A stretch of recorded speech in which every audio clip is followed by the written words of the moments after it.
Sergeant First Class Carpenter, and we're going to talk about establishing a pace count. The reason you have a pace count is so that you can have an idea of how far that you've traveled in a single direction.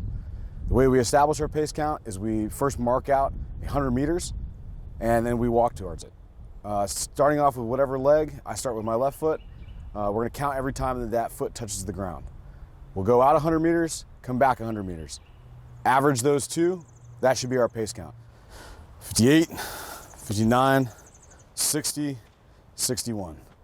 All right, on my first 100 meters, I got 59. The second 100 meters, I got 61. I add those two together, get 120 total. I've taken it for 2 laps, divided by 2. My pace count is a clean 60 paces.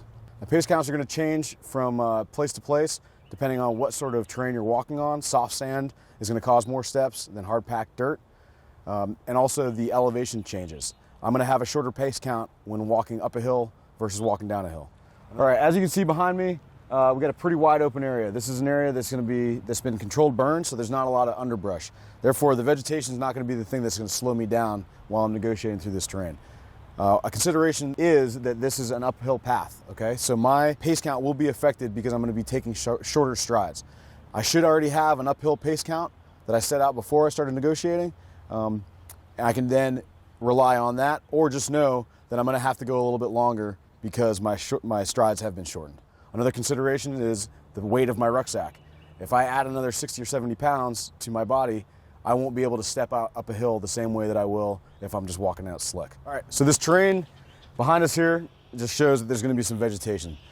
So depending on how thick and alive that vegetation is, it could really get in there and impede your movement.